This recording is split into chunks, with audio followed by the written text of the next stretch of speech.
बताओ इतना मेहरारू धोखा दे दहलस।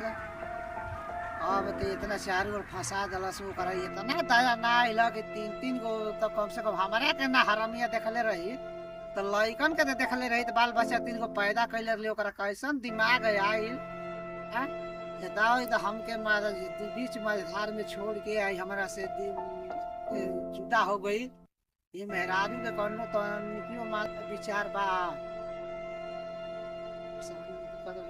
लइकन अकेले घूमी सब हम का करी एने फार्म अगोरी एने धान अभी फसल बा धान ना दवाई लाजले आ जौन बात की अभी बहुत हमार चिंता से तो हमार कपार फटे लगे। हमार फार्म अब तो अच्छा माल निकलिए गई फार्म अब बंदे हो गए। अब धान बा धान के अब देखो अब धान दवाई होई अब तो अरे बबुआ